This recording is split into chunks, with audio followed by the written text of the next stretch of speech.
میں ڈاکٹر ظفر محمود اور آپ دیکھ رہے ہیں بابا بول ایڈیٹر۔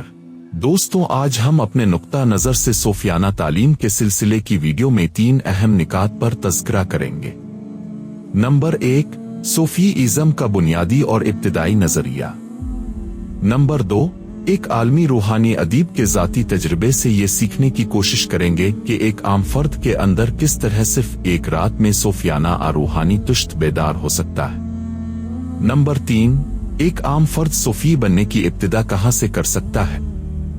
اگر آپ کو اس موضوع پر کچھ بالکل نیا اور دل کو چھو لینے والا علم حاصل ہو تو ویڈیو کو لائک اور شیئر ضرور کیجیے اور چینل کو سبسکرائب کر کے بیل آئیکن کا وائٹ بٹن دبانا نہ بھولیں۔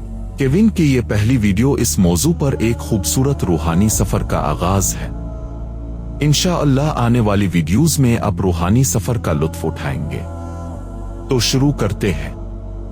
دوستوں، ایک بات ذہن نشین کر لیجئے کہ اللہ نے ہر فرد کو مختلف حالات میں مختلف مزاج کے ساتھ پیدا کیا ہے۔ دنیا کی کوئی بھی فیلڈ ہو، ہر فرد کا ذہن اس کے لیے آمادہ نہیں ہو سکتا۔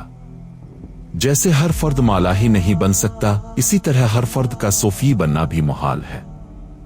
صوفی ازم ذہن سازی پر زور دیتا ہے۔ صوفیانہ تعلیم ثواب سے اوپر اٹھ کر تمام اعمال محض ذہن سازی کے لیے کیے جاتے ہیں، یعنی صوفی ازم ہر عمل کو ثواب کے بجائے ذہن سازی کے لیے اختیار کرتا ہے، کیونکہ صوفی ازم روحانی بیداری کا دوسرا نام ہے۔ روحانی بیداری دراصل خود کو جاننا اور معرفت الہی کی جستجو کرنا ہے۔ خود کو تلاش کرنا، خود شناسی کی طرف متوجہ ہونا توفیق الہی ہے۔ یہ اللہ رب العزت کی وہ نعمت اور ہدایت ہے جسے صوفیانہ حلقوں میں خوش نصیبی سے تعبیر کیا جاتا ہے۔ اللہ کے رسول صلی اللہ علیہ وسلم کا ارشاد گرامی ہے، من عرف نفسہ فقد عرف ربہ، جس نے اپنے نفس کو پہچانا اس نے اپنے رب کو پہچان لیا۔ محترم دوستوں، خود شناس کا یہ دلچسپ اور مقدس سفر علمی الہی و عرفان الہی سے مجتنب ہوتا ہے۔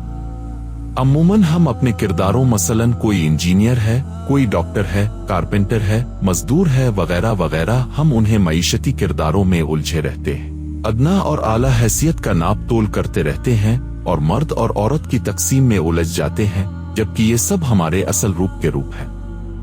بے روپ ہمارے کردار ہیں۔ کردار نبھاتے نبھاتے ہم اپنی اصل سے غافل ہو رہے ہیں۔ اگر یہ غفلت کی چادر ہم نے اوڑھی رکھی تو ہماری یہ مختصر دنیاوی زندگی کسی سمندر میں تمام ہو جائے گی۔ اصل روپ کی طرف مائل ہونا، خود شناس کی جستجو کرنا، ہمیں اعلیٰ شعور سے مربوط کرنا ہے۔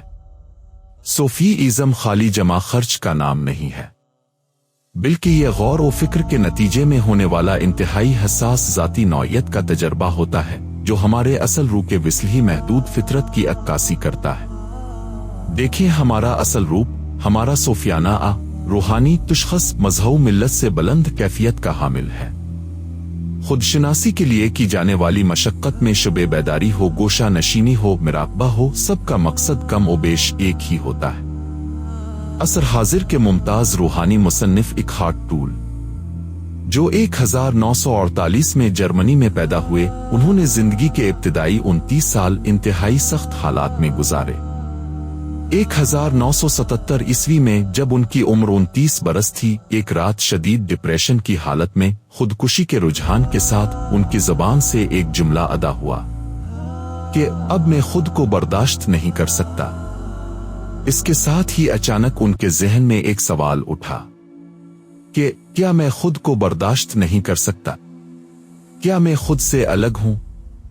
کیا میں اور خود، یہ میرے ہی دو رخ ہیں؟ اس کے بعد انہوں نے میں اور خود کے فرق پر غور کرنا شروع کر دیا، اور اس الفالجن میں بالآخر انہوں نے میں اور خود یعنی اپنی انا کے فرق کو پا لیا۔ انہوں نے اس کیفیت میں باطن کو خالی پایا۔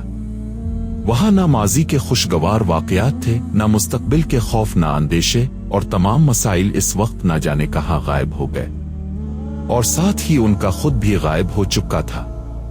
وہ صبح اٹھے تو سب کچھ پرسکون تھا۔ اس چھوٹے سے واقعے اور ذاتی تجربے نے ان کے اندر حوصلہ افزائی کی تبدیلی پیدا کی اور ان کی زندگی کو یکسر بدل کر رکھ دیا۔ وہ لندن کے ایک پارک میں بینچ پر جا کر بیٹھ جاتے اور غور و فکر میں مشغول رہتے۔